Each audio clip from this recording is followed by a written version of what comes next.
Hi guys! I'm ZelRazel and welcome to our story. Today is another reaction video para po sa inyo. Nabasa na rin po nyo sa baba. Filipino mom reacts to BAILEYSARAIN vlogs.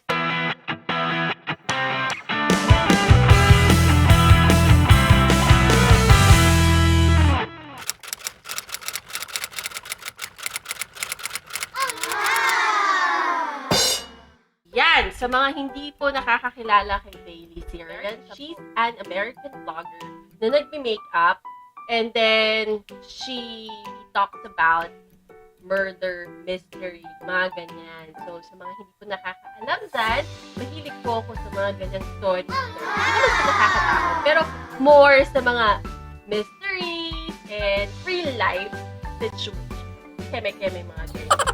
So, if you're interested kung ano po yung nilagay ko sa mukha kong foundation, please wait for tomorrow's vlog. Ilalabas ko po yan. Kung ano po itong win-wear test natin ngayon. Pumunta po kayo sa ating vlog tomorrow at i-explain ko po lahat doon. Yeah! Kung ano po Go! Yes. And habang nanonood tayo kay BAILEYSARAIN, we will do our kilay. Yes! I'll be using tong Anastasia Brow Pomade in the shade of ash brown. So we will also use Brown Natural by Beauty Sobre. This is a local brand na nabibili po sa Shopee. Nabili ko lang to sa Shopee. Mura lang to, mga 100. Alright! If you're ready, I'm ready! At sa mga hindi pa po nakaka-subscribe kay BAILEYSARAIN, try nyo pong manood ng isang video and then tignan nyo kung magugustuhan nyo yung mga vlogs niya. So, ang papanoorin nating video ni Bailey is yung kay AQUA TOFANA, killed over 600 men with her poisonous makeup. Here's Bailey. Hi, how are you? I hope you're doing well. I changed up my background. I know, groundbreaking. I went back to the original color. I know. Fantastic, love it, beautiful, wow. My name is BAILEYSARAIN, and today is Monday, which means it's murder, mystery, and makeup Monday. If you are new here, hi. Every Monday I sit down and I talk about a true crime story that's been heavy on my... That wasn't a good one. Heavy on my... Okay, we got it. Noggin. And I do my makeup at the same time. Today, I want to talk about a story that I've been working on for like a year. Which makes it sound like I'm going to have like some grand storyline, right? No. You see, this case, there's not that much information about this woman, but it's too interesting and it's too fitting to not talk about it. The case of Julia Tofana. Have you heard of her? Well, let me tell you. If you're ever curious as to what I'm using, I do link it down in the description box down below. But other than that, I will just shut my little mouth and get right into it because this chick is crazy. So, she is the most successful serial killer whose name you've probably never heard of. Let's welcome to the stage Julia Tofana. That sound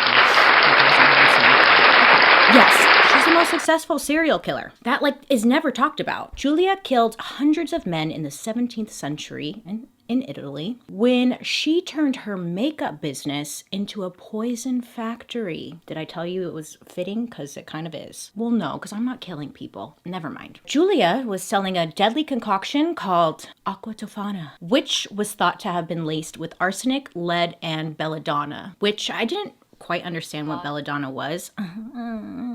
She doesn't know anything. Oh my God. I know. The belladonna berry juice was used historically in Italy. You see, the women used just a drop of it in each of their eyes to dilate their pupils. And what this would do is give their eyes like this luminous, striking appearance, so they say. Lead and arsenic were common ingredients for facial powders at the time, and it would lighten the skin. You know, this was again during the Renaissance when nobody knew any better. Okay? They found dilated pupils to be highly attractive, which, you know, nowadays when you see someone with dilated pupils, you're like, are you okay?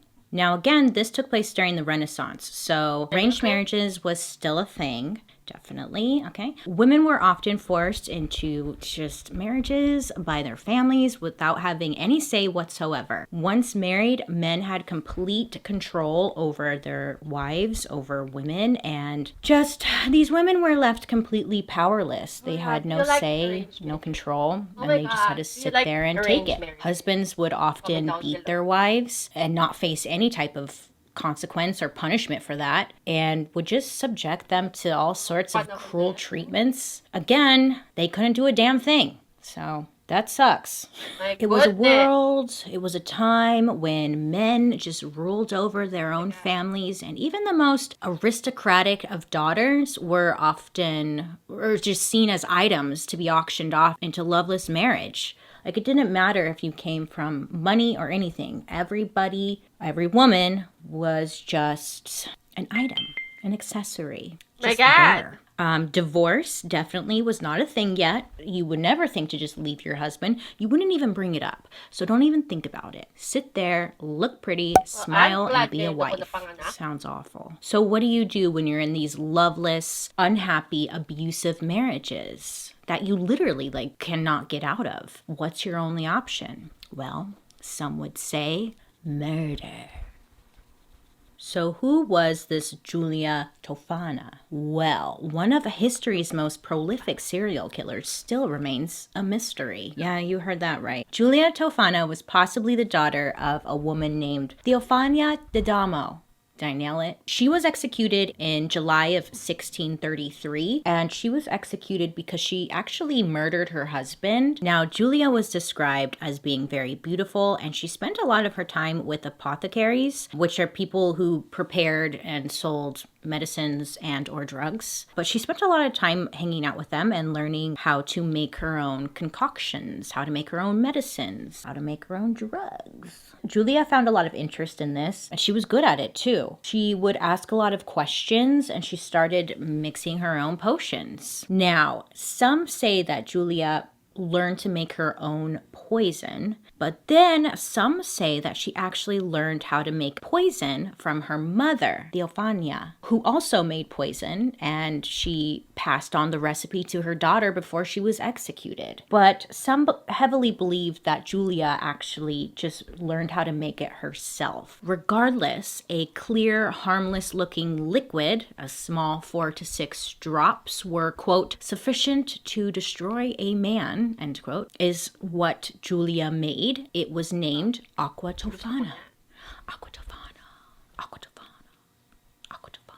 Sounds bougie. So this product, it would appear to be like a typical women's cosmetic product, or even a religious healing oil that no husband or no person would suspect of being deadly poison. And this poison was in Giulia's possession, and she began to sell it, and also her daughter also helped make and sell it as well. So first, Giulia actually disguised AQUATOFANA as a powdered makeup. Women would could set it on the counter on their dressing tables next to their lotions and their beauty related products without raising any type of suspicion, what the hell is that? Her second disguise was even more ingenious. She sold AQUATOFANA hidden in small vials. The vial claimed to be manna of Saint Nicholas of Bari, a special healing ointment that looked like a devotional object. You're probably asking, well, why is she doing this in the first place? Because Giulia was sympathetic towards low status women, and most often sold her poison to women who were trapped in difficult and abusive marriages. She just really wanted to help. She became known as a friend to the troubled wife, and due to word of mouth, she was well known amongst the fellow ladies. AQUATOFANA provided a quick, discreet solution to their problems. This looks crazy. Now, to be fair, she did sell her concoction to men as well, but mostly a lot of her customers were just women, mainly women. And these women would buy it from Giulia and then give it to their husbands. It was their only way out, apparently. Now, this product, AQUATOFANA, it was popular because it was almost impossible to detect, and It was a slow action poison that had two key benefits. It made the symptoms it produced in its victims resemble those of, like, I don't know, an advancing disease, like a flu. Also, it kind of made it look like it was a death from natural causes. And because it killed slowly, most of the men would put their affairs in order or even write a will. Most of the people during this time were deeply religious, and I'm laughing because, look, most of the people were deeply religious. I'm not laughing at that. That's great. Because, like, this was a slow working poison, it gave the men time to repent his sins, which was highly believed to guarantee their entry into heaven, which also made the wives feel better, like, oh, well, at least he repented his sins, so now he's gonna, like, go to heaven when he dies. So it kind of, like, made, you know, the women just feel better. And plus they wrote a will. This product was also colorless, tasteless, and she made it a liquid versus the powder. That way it was easy for women to mix it in with their water or their wine during meals. A lot of the times also they would eat, like, soup, and they would just put a couple of drops right in there. Now, the symptoms would actually go unnoticed. The first small dosage would produce cold-like symptoms, and by the third dose, the victim would feel very ill, be throwing up, dehydration, diarrhea, and a burning sensation in their stomach. And then by the fourth dosage, it would kill the victim. So women would just add a little drop of it into a meal or their drink, and just a tiny bit, and just do it one day at a time. Some women would do a shit ton at once and they would get very ill and die. Women in Italy during that time had only 3 ways to make a living. They got married, they begged, or they prostituted themselves. Women would often die in childbirth due to complications. A lot of the times women would have tribes of children, I mean tons of kids. Look, their lives seemed to just not be that great. I think we can all agree on that. And they weren't listened to, they weren't heard, and much better to be considered a widow, which was, like, kind of frowned upon. It's a way better option than dying, that's for sure. I think we can all agree on that. But you shouldn't murder people, Bailey. You can't say that. I'm not saying that. So her clients were very protective of her, and her clients would only recommend Julia if they knew it was somebody that could be trusted and someone that was a good friend. And nobody would ever, you know, send someone Julia's way if they knew, like, this person's shady or whatever. So it was, again, all word of mouth. They were really protective of her because if authorities found out what Julia was doing, what she was selling, not only would she be murdered, but also her client list would go down with her. So everybody was very quiet about what was going on. It was like everyone's just little secret. Now, in order to sell this product, Julia really just needed a front. So what she did was she opened up her own, like, cosmetics counter, but not really, because it was just, she was selling her own cosmetics to women in southern Italy. Some women would just come to her looking for cosmetics, but most of her clients would be interested in AQUATOFANA. And if there were any suspicion going on about what Julia was doing, she could easily be like, what are you talking about? I'm selling cosmetics, obviously. And this seemed to work for her because she was doing this for almost 50 years. As much as I want na gumawa ng 50 years. eyeshadow. Everyone kept their mouth shut, which is surprising. I'm not saying that women can't keep their mouths shut, but come on, I mean, you would think someone would say something, right? They were good. They were loyal. Now, poison was women's weapon of choice when they wanted to murder someone in medieval and early modern Europe. Historian Annette Drew Bear has argued that Renaissance plays featured women applying face paint on stage to reference women's false and poisonous nature. Is that what I'm doing? So Julia Tofana wasn't the only woman associated with poisoning people in the Renaissance, not by a long shot. Julia and her daughter, though, operated very quietly obviously. They went on for like 50 years in Italy. So they ended up moving to Naples and then to Rome, where she continued her booming business. There was like a journal written about this time. And in this journal, they said that, again, it was administered in wine or tea or some other liquid. The husband would feel weak and then feel ill, and that they would call a medical man. And after the second dose of the poison, this weakness became more pronounced. The beautiful wife would express a lot of anxiety over her husband's illness and a lot of stress, and rarely would she be under suspicion because of how she was acting. A lot of the women would be coached on how to act when giving the husbands this poison, how to do it. So again, they would put it in the husband's food. They would do 1 drop a day, just very slowly. And then when the doctor would come over, the doctor would see the husband and be like, well, you have a very simple illness. Let's give you this medicine that will make you feel 100 times better. And then the doctor would be called back again a couple days later because now the husband is doing worse. The medicine man would be just completely puzzled, like, what the hell is going on? I gave you it's a simple illness. I gave you some medicine, like you should be doing way, way better. And it would leave the doctors just really confused, like, what's going on? What did you take? Whatever. So they would give them more medication. And the next thing you know, the victim would be dead. Julia would make sure to tell her clients what to do after the fact. So she would say, like, you need to act a certain way. You need to act like you're filled with anxiety and stress and sad and everything, right? Put on a show. Do it. And then she said, most of all, like, after they die, you need to demand a post-mortem examination, which would result to nothing. They could never trace a thing. And then the widow would 100% be seen as innocent and nobody could blame her. And Julia made sure that all of her clients followed through with this. That way, none of them would be under suspicion that they killed the husband. And it was smart. So, I mean, it was a pretty solid plan. Now, it may sound like Julia was just handing out her product like nothing, right? Left and right. Here, you take it, you take it. No, she was very, very selective with whom she sold AQUATOFANA to.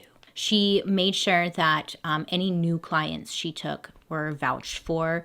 She got like background checks on them, pretty much like asking who recommended them. And then she would go and check with that person. Hey, is this person legit? She was doing her homework to protect herself, to cover her ass. Shit, must I explain more? And then Julia did a little bit of a rebranding. On the bottle, she actually included directions on how to use it. Now this was to cover her ass again, because on the bottle it would say a little step-by-step on how to use it, which would make it seem more like a cosmetic product, like use 1 to 2 drops on the face at night. So Julia started putting this little label on there, or even giving the women a little card, and these women would make sure to leave it on there or leave the card nearby, again, to just make sure and prove that this is a beauty product, this is a cosmetic product, this isn't anything else, like 1 to 2 drops at night, leave me alone, you know? And then if the husbands died and these women got questioned even more intensely, then they could be like, look, there's directions on it. I've been using it like so. It wasn't me. And because AQUATOFANA had belladonna in it, which was in a lot of beauty products, again, that would just further prove that it was indeed a cosmetic product. Belladonna makes my eyes nice and big for you. But good things cannot last forever, Julia. Saying in the 1650s, though, it all came crashing down over a bowl of soup. Yes, that's right, a bowl of soup. Damn it. A lady went to Julia to purchase AQUATOFANA. She was new. Julia did her part. She did her little background check on this lady, made sure that she's legit and she's, you know, she's not going to rat her out or anything. She's not a cop. But this lady, she bought the product and she takes it home. She's going to use it on her husband. She wants out of her marriage and she needs to get away from this man. So this woman, she ends up preparing her husband dinner, and they're having a nice warm bowl of soup. And she takes just 2 drops and puts it right into her husband's soup. She calls him over. Honey, oh my God, soup's ready. And her husband comes over, sits down. He demands for some wine as well. And she's like, okay, yeah. So she goes and she gets some wine. He sits down. Now this lady, I mean, good for her. She obviously is a good person. She sees her husband reaching for the soup and he's going to slurp it, whatever. He takes a couple of slurps and she ends up yelling at him to stop. And she pretty much gets slapped in the face with guilt and regret. So she yells at her husband to stop eating, to put it down. Put it down, ah! And she just kind of freaks out. And she didn't say why to her husband. She's just yelling at him to put down the soup, to stop eating it. Of course, her husband's like, why do you want me to stop eating the soup? It's kind of weird. It's said that he holds her down and he beats her and he demands that she tells him what's in the soup. Like he has a feeling that there's something in the soup. What's it? You better tell me what's going on with this soup. She confesses. She said that she put poison in it. No, it's over, baby. It's over. So this husband is upset for a good reason. She just tried to kill him. And he ends up dragging her down to the authorities in Rome. And authorities hook this lady up to some kind of torture device to get out any information she had. So it's not looking good for her. It's a little unclear if this woman was killed or not. I'm going to say she probably was, just based off of their track record. So she confesses to everything. Word got out that somebody had confessed, and it got back to Julia. Now, Julia was warned. She was like, hey, look, soup.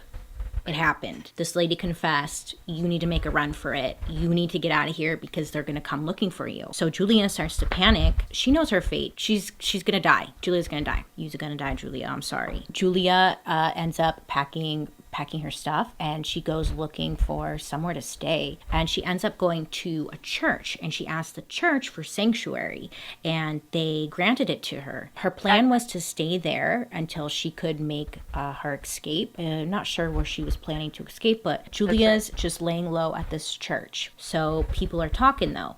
Now people got word about what this woman said over there at her arresting and her questioning, and now rumors are starting. People are talking, okay? What happened? And somehow there was a major rumor going around that Julia had poisoned the water supply throughout Rome. You know how rumors go. It's one big game of telephone. Starts off with one thing and it ends completely out of control, overblown. She didn't do that. She didn't poison the water supply throughout Rome, but everyone believed that she did. So of course, people are livid and they want Julia dead, okay? They want her removed. Word also got out that Julia was actually hiding out at a church.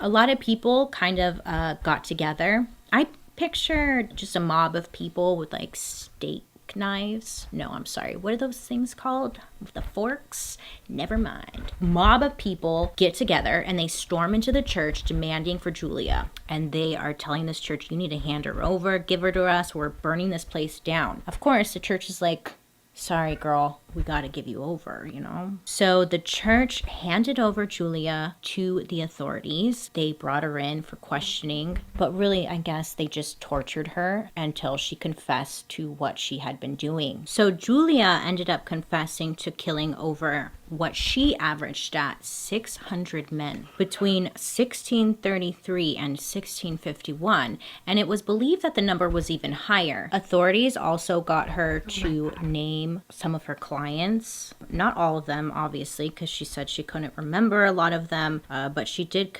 give out names. July 1659, Julia was executed along with her daughter and 3 employees. Yeah, remember her daughter? Sorry, I kind of didn't really mention her much because again, there really wasn't much information about her, but she did have some employees and sadly they all went down with her. So Julia, 3 of her employees and her daughter were all killed, and they were killed in Rome's Campo de Fiore. It's a square that was called the Field of Flowers because it had been kept an open field for a long time in ancient Rome, but eventually been paved over and made into a square. It would become a very popular location for hanging people and burning them at the stake. I looked it up. There's a lot of Airbnbs now.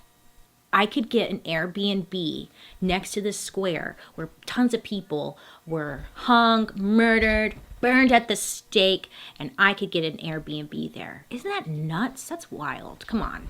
History's nuts. Sadly though, okay, so look, they were all murdered. Julia's body was thrown over the wall into the church that had offered her sanctuary as a big FU. Now, some of her clients did indeed also get punished. After her confession, a number of clients tried to play dumb and claimed that their AQUA TOFANA was simply for cosmetic purposes, and they had no idea, just no idea that you could kill someone with it. I had no clue. What?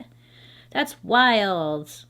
It was hard to determine, okay, who was like an actual client and who was actually thinking this was a cosmetic product. But some of the clients, they were also executed outright, while others were bricked into the dungeons of the Palace of Holy Office. Now, it said there were several others who were connected. I mean, obviously, if there's 600 victims, then there's a lot of people involved, but a lot of them just got away.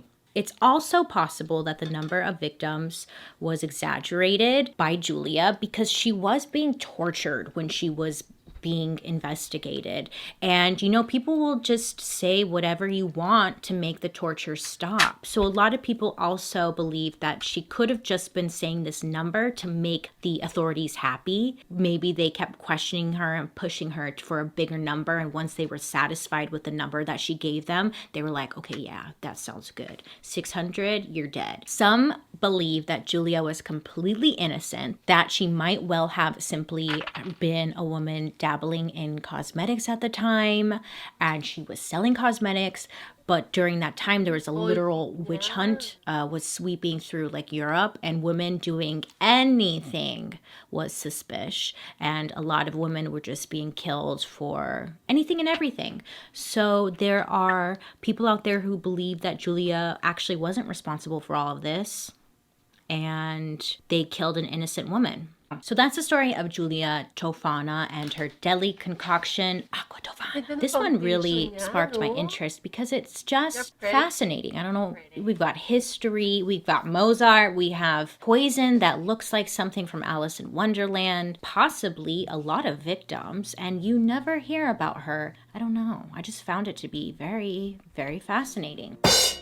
Okay, so if you haven't watched any of my reaction videos, just click here, or kasan man dyan down below para makita ninyo ang ating other reaction videos. And if you have any suggestion ko sa ating susunod na reaction video, you can comment it down below. And sa mapipili po, may free shoutout po sa akin! Kung bago po kayo sa ating channel, click mo na yung subscribe and bell button para naman sulit ang pagpunta mo. Alright. Still our next reaction videos.